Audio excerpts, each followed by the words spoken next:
Hi hello వినిపిస్తుందా? Okay. Action అంటే చేయగలను కానీ ఫోటోలకు పోజులు లేకపోతే మాట్లాడడం కొంచెం కష్టం. నేనే ఇంట్రడ్యూస్ చేస్తా. We are running short of time కదా. అందరూ పాపం ప్రిపేర్ అయ్యి వచ్చినట్టున్నారు, ఎలా చూస్తున్నారు నన్ను. ఎనీవేస్, ప్రవీణ్ డిఐటి ఇప్పుడే మాట్లాడారు. రమేష్ గారు, మీరు ఆ టీజర్లో టెర్రరిస్ట్ గెటప్లో చూస్తున్నారు కదా. ఆయన డబ్బింగ్ ఆర్టిస్ట్ అజిత్, తమిళ్ అజిత్ కుమార్ గారికి లాట్ ఆఫ్ ఇంగ్లీష్ ఫిల్మ్స్, ఇంకా ఆయనే చెప్తారు ఏమైనా list. Sir, short and sweet. రీసెంట్గా దురంధర్. ఇక్కడ వచ్చేసేయండి ఒక్కొక్కళ్ళు. Yeah please. హాయ్ అండి, అందరికీ నమస్తే. దురంధర్ మీరు చూసే ఉంటారు, అందులో అక్షయ్ ఖన్నా తనకి చేశాను. ఉపేంద్ర గారు రీసెంట్గా రోలెక్స్ మీ అందరికీ తెలుసు, సూర్యది. అలాగే విక్రమ్ సార్, సల్మాన్ ఖాన్, చాలా బాజీరావ్ మస్తాని, పద్మావతి, రణ్వీర్ సింగ్, రణ్వీర్ కపూర్, అలా చాలా క్యారెక్టర్స్ చేశాను. మిగిలింది వికీపీడియాలో చూడాలి. అలా చాలా డేటా ఉంది.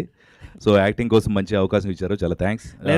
వెరీ హిడెన్ టాలెంట్ అండి, వెరీ బ్రైట్ పర్ఫార్మర్. స్టేజ్ మీద ఉన్న వాళ్ళందరూ we are all small in the scale of మీరు ఎంటైర్ ఇండస్ట్రీతో కంపేర్ చేస్తే. బట్ ప్రతి 10 years, ప్రతి డికేడ్ కొంతమంది బెస్ట్ యాక్టర్స్ని, బెస్ట్ టెక్నీషియన్స్ని బిగ్గర్గా ప్రొజెక్ట్ చేస్తుంది ఫేట్ అనేది.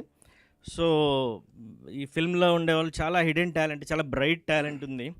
So Ramesh garu and Ayan, he's my personal gym trainer 2 years back. Manasa, she did a role. తను మీడియా కంపెనీకి వర్క్ చేస్తూ ఉండేది. ఒకసారి నేను జ్యోతి వెళ్ళినప్పుడు ఆమె తన ఇంట్రెస్ట్ చెప్పారు. మూవీలో కంప్లీట్ ఫుల్ రన్ ఉంటారండి. ఉన్న వాళ్ళందరూ కూడా మూవీలో కంప్లీట్ ఫుల్ రన్ ఉంటారు. అది ఎలా అనేది మీరు మల్టీ లేయర్లో నేను తర్వాత చెప్తా, అప్పుడు చూడాల్సిందే. సీతారాం గారు, సార్ ఒకసారి రండి సార్. యా, సీతారాం గారు లైన్ ప్రొడ్యూసరు. ఆయన ఫస్ట్ మేము ఆల్మోస్ట్ డిసెంబర్ 2024లో స్టార్ట్ చేసాం ప్రాజెక్ట్. ఇప్పటివరకు కూడా చాలా కేర్ఫుల్గా సీతారాం గారు, మాధవ్ అండ్ భాషా ఈజ్ ద ఎగ్జిక్యూటివ్ ప్రొడ్యూసర్. సరే మాట్లాడితే ప్లీజ్. అంటే నేను ఎందుకు వీళ్ళని పర్టికులర్గా చెప్తున్నానంటే, ఇలాంటివి కొంచెం matured content, matured films, matured in the sense rating wise కాదు, content wise, study wise, research wise. So matured కాంటెంట్కి స్కేల్ కూడా అలానే ఉంటుంది. ఆ స్కేల్ని అంత నీట్గా ప్రొజెక్ట్ చేయాలి, బొమ్మల్లా కనిపించకూడదు. విఎఫ్ఎక్స్ సైడ్ అయినా సరే, కలర్ సైడ్ అయినా సరే, టెక్నికల్గా, సినిమాటోగ్రఫీ, ఎవ్రీథింగ్ అంతా ప్రొజెక్షన్ బాగా జరగాలి. ఓకే, ఒక ప్రాపర్ ఫిల్మ్ చూస్తున్నాం, అది ఒక చిన్న టీజర్ అయినా, ఒక చిన్న గ్లింప్స్ అయినా మనకు ప్రాపర్, బికాజ్ మీది కూడా టైమే కదా, అది జరగాలంటే అది ప్రాపర్గా ఎగ్జిక్యూట్ అవ్వాలి.